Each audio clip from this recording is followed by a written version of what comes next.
قلمیان صاحب راته ووایه چې ګزارش مو په کومه برخه کې وي؟ کمال صاحب نن هوا که څه د خرابتیا خبره موږ د هوا همیشه کوو، خو خدای دې وکړي چې د خیر بارانونه وسي، یو اټکل هم سوی ده چې انشاءالله بیا به د کابل ښار هوا هم ورسره برابر او معتدله سي. موږ د معمول په څیر باندې نن هم د کابل ښار یوه څنډې ته راوتلي یو چې غواړو هیوادوالو سره د دوی په روزمره چارو باندې خبرې اترې ولرو.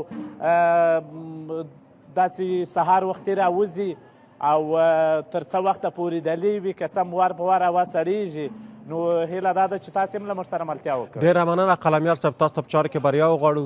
لکه څنګه چې تاسو یادونه وکړه د هوا د خرابوالي مو هم وویل، نو خدای د هیوادوال ته صحت او روغتیا ورکړي. ستاسو د ښکلي ګزارش په تمه یو. سمه ده کمال صاحب، ملتیا را سره وکړي، موږ به دلې له خپلو هیوادوالو سره سهار په خیر کوو، ورسره مخ کېږو به. ماشاءالله ماشاءالله د سهار وختي کې ولا ښه خوند کوي. حاجي صاحب سلامونه. په خیر رالی ورته جوړې، خیرت دی، په خیر مولې دی، الحمدلله الحمدلله الحمدلله. ستاسې نوم به څه وي؟ زما نوم مولانا دی، د کونړ ولایت یم. کونړ بیا کابل کې څه کوي؟ نو خو دا کابلیان پرېږدئ چې دلې خوارې وکاږي. نه دا خو مرکز دی، د دې اته ویشتو ولایتونو دلته حق دی باید چې راشي هلته کار وکړي او مرکز روشن کړي، روشن او دا جوړ کړي. مولانا صاحب څومره وخت کېږي چې کابل ته راغلي یاست؟ او ماشاءالله دلې خو ټول دوستان ولاړ دي پر کار باندې دي. نو کرزی بابا چې راغی په دویم کال موږ رالو، نو بیا هم په شارنو کې په چیمبرګر کې کار کوو او د هغې نه چې راغلو الله پاک د خپل دکان راکړی دی. اوس خپل دکان ده الحمدلله څومره پره پرسونل پکښې یو 8 پرسونل راسره دي. یو سیاتو سره یو ځای بیا نه پره پرسونل او 9 کسان ما سره که نه نو تقریبا اوس موږ ته کابلی ووایو او که کونړی ووایو؟ نو اوس خو الحمدلله هلته مې خپل کور دی، خپل کاروبار مې دی، او کونړ او کابل دا یو ولایت، ټول یو ولایت، کابل یو دی، ټول افغانستان په اصل کې یو دی. موږ او تاسې ورونه وخت منه ډېر په کابل کې تېر کړی، نو اوس موږ کابلی هم درته ویلی او بالکل بالکل مهاجرت موږ ته هر څه شی وښودو. موږ ځین لاړو پاکستان ته مهاجر شو، کمزوري وو، مهاجر خو غریب سړی، نو د هغې سره مې ستاسو الحمدلله کار زده کړو. دارالعلوم کې مې سبقونه ویل، د سبقونو سره مې کار کوو، هغې شاسپازان شو. څونه غټه خبره ده چې هم مهاجر وې، ځکه د مهاجر غریبه زندګي، لکه د محصل داسې خواره زندګي، او هم دې غوښتله چې که یو وخت کې خپل جانان وطن ته ولاړ شي باید یو کسب مې زده وي. کسب مې زده وي. نو الحمدلله الحمدلله دوره حدیث مې کړله، عالم یم او ښه تکړه اشپزه مې یم. د کراچۍ نه مې شروع کړې ده، کراچۍ، پېښور نه کابل، خپل وطن له رالم. اوس کوشش کوم چې دا خپل وطن په خپلو لاسونو باندې آباد کړو. یو شی زه وایم چې بیا ډېره غټه سرمایه دې لاسته راوړی د هغه لکه څه شی؟ لکه دیني زده کړې، الحمدلله لکه په ژوند کې تجربه. بالکل بالکل الحمدلله. نو ماشاءالله خوږې خبرې ستا د خبرې ځکه ما لږ ستا پر ژوند باندې ډېرې راوڅرخولې. اصل کې خو زموږ هدف دا ولو چې دا ستا له ژونده خلک پیغام واخلي. یو څوک که په یو خواري پسې یو ملک ته ځي که نه، نو هغه ښه ده چې علم هم ورسره وکړي، هغه ښه ده چې ژوند ښه ورسره تجربه حاصله کړي. یعنې زما اوس ځوانان ځي مولانا صاحب، اوس ځینې ځوانان ډېرو عصري مملکتو ته هم ځي، ولې بس بیا هم پایلې یې مناسبې نه وینو. باید چې خپل ځان وپېژني او خپل فرهنګ وپېژني. زما هم دا خواهش دی د ټول افغانانو نه، بیا د جوانانو طبقې نه، چې هغې راشي خپل وطن په خپل لاس آباد کړي. لاړو څومره په دریابونو کې غرق شو، څونه په ځنګلو کې غرق شو، څونه خلکو وویشتل. زموږ او ستاسې ګاونډیان چې کوم دی موږ باندې ظلم او زیاتۍ کوي. ظلم زیاتی زیاتره موږ له ځانه سره کړی ده، ځکه چې بس د بل ملک مو همیشه تر خپل ملک ښه بللی. ښه بللی دی. کوشش کوو چې څه پیدا کړو هلته یې ویسو، نه څه پیدا کړو دلته یې ولګوو. خبرې کوو له خیره سره، فقط دوی ته موږ ویلی شو چې دوی ورونه دي ډېر زیاتره بچان دي پکښې.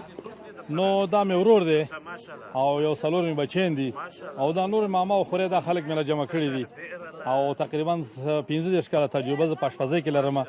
هر قسمه غذا، خارجي، داخلي، عربي، وطني غذا خو دا زموږ د وطن ده.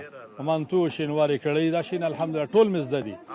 کونړ او ننګرهار خو بیا په شینواري کړایي باندې بیخي مشهور دی، ډېر مشهور دی، ډېر مشهور دی. نو بس زیاتره وخت یعنې اوس ته له ډېرو کارو هم تر ډېره د خلاص یې، ځکه دوی ته دې ور زده کړی دی.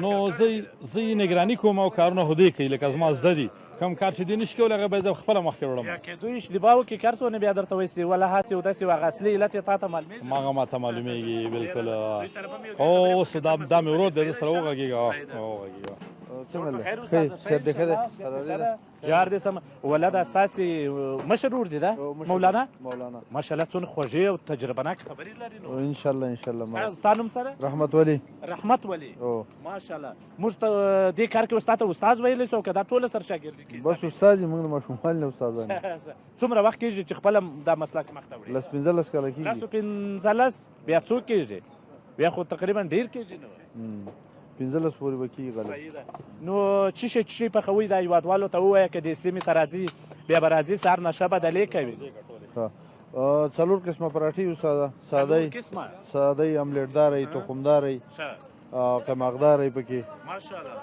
او نور داخل کې موږ سره بیا لاوري چولی بریاني چکن انډي ډېر شیان یې موږ سره انشاءالله اوس لکه املیټدار دغسې پخېږي دې سره دا ترکاري مرکاري ګډه شي په ټوله کې موږ ویلی سو چې سهارنۍ ناشته ټوله برابره ده ټوله برابره ده انشاءالله دا بیا اوس هګۍ دی ورته دا املیټداره ده نو خپل کار باندې څومره خوشحاله یم بس ډېر خوشحاله انشاءالله په خپل کار مصروف وي خلک بهرون ملکونو ته ځي انشاءالله ډېر راځي پیغام به دې څه وي خلکو ته پیغام سهار وختي کې نه راکښېني لمونځ هم ځینې پاتېږي دنیایي چارې هم ځینې پاتېږي ستا به څه پیغام یې زموږ همدغه پیغام یې چې سهار وختي پاڅي او خپل لمونځ اودس به هم وکړي او انشاءالله نور خپل ژوند ته به هم ادامه ورکوي او خپله څه ویل ورته لرئ د خوراک په مورد باندې چې انشاءالله هر څه ستا زیاتره د نرخ په لحاظ باندې څه ورته ویل نه انشاءالله نرخ په لحاظ هم اقتصادي ده او په 40 روپۍ یو سړی مړېږي بل ځای کې نه مړېږي یو برګر هم په 50 روپۍ د هغه نه کېږي یعنې 50 روپۍ به یادې کړو 50 روپۍ باندې ناشته مکمله برابرېږي ناشته برابرېږي انشاءالله خوږې خبرې دي ته مې ژوندی اوسې ډېره زیاته مننه تاسو دې الله ژوندي لري ټول شاګردان یادېږي ټول شاګردان انشاءالله کوي یې که نه ورته کوي نو زده دي کار کوي انشاءالله چې زده نه وي خو کار نشي کولی ډېره زیاته مننه ډېره زیاته مننه ته مو وروره ستړی مه سې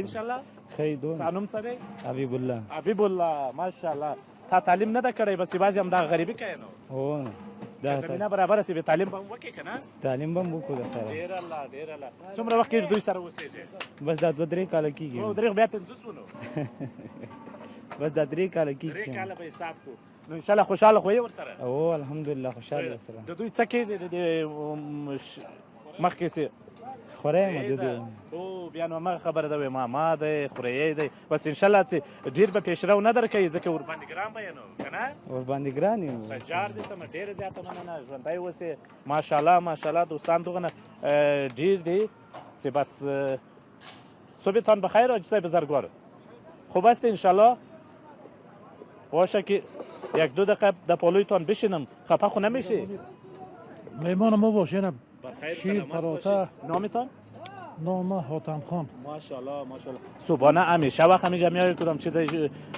میخوری یا یک روز که دیگه برابر شوید نه همیشه ما صبح شاید در هفته یک روز نه دیگه همیشه میمیم 1 گیلاس شیر یعنی پراتا یا نان بیشک بخدا چقدر مهم است که ما شما صبح که وقت بخیزیم هم ادب و کاری که ما باشه او شوه و هم نماز شوه دیگه والا ما که نماز خواندم ساعت 6 بجه 315 خانه است حرکت میکنم دکان دارم در پروانه 3 باز اینجا علاقه من زیاد شدم به اینجا همینجا میایم چای صبح میخورم با شیر پراتا از جا باز میرم طرف دکان میتونم که برایتان دمی گل صبح تمرین نمیشه اگه پیاده بری بیایی چرا خبیث پیاده روی هم دارم یعنی تا منطقه خودم همونجا پیاده روی هم دارم بعد از پیاده روی که از خانه تا همینجا پیاده بیایی او رقمی باز نمیشه والا من موتر دارم نه باز روز پیاده میایم تا همینجا تا پروانه 3 پیاده میایم زیاد کردم گفتم خوب است که اگه برای تمرین فرصت نداشته باشه اینمی خوب تمرین است دیگه بهترین تمرین همین پیاده روی است شیر سرد نشوه دیگه وقتتون خوش بخیر سلامت باشید 1 گیلاس شیر قدیما بخوری هر کدام بالا یک سلام علیکی قربانت بخیر باشی سلامت باشه کمال صاحب دا ویله هیوادوالو سره زموږ خبرې ماشاءالله ټول سکله زه وینم چې هغوی په خپل کار باندې مصروفه وي یا خپل زندگی باندې مصروفه وي زه خپله ډېر زیات خوشحاله کېږم نو زموږ نننی ګزارش اوا سړه ده غواړو چې دلې پای ته ورسوو صرف دومره یادونه کوو چې سهار په یو امید باندې پیل کوي، سهار په یو پلان و فکر باندې پیل کوي، انشاءالله چې ټوله ورځ به خوندوره وي، بختوره به وي او د خپلو ځانونو صحت ته متوجه اوسئ. د کابل ښار خاص د لویو ښارونو هواوې سیدې یو څه ککړې دي ځکه دغلته ماشینري ډېره ده، نو هڅه دي دوستان وکړي که ضرورت نه وي هغوی د خپل ماشومان نه راباسي ځکه اوس مکتبونه هم رخصت دي او خپله دې هم ماکس ووایي، ځان دې له یخه هم ګرم وساتي. بله قلمیار صاحب مننه. واقعیت هم چې د دغه ورور خبرو څخه موږ خوند واخیست. زده کړې، مهاجرت او بیا د کسب زده کول چې دا یوه مهمه مسله ده چې قلمیار صاحب موږ افغانان همیشه چې کړیږي دوی بیکاري ده. دغه ورور ځان ته یو د کار زمینه برابره کړې او خپله نورو ته هم د کار زمینه برابره کړې. نو مهمه مسله دا ده چې موږ او تاسو باید متحرک واوسیږو نو تر څو خپل ځان او نور ته د کار زمینه برابره کړو. د دوی څخه مننه کوو او د دې څنګه تاسو د کابل ښار د هوا د ککړتیا یادونه وکړه، نو دا هم یوه ستونزه ده. خدای وکړي چې ژر تر ژره بارانونه واورې وشي چې په لنډ مهاله کې دغه هوا یو څه راپاکه شي.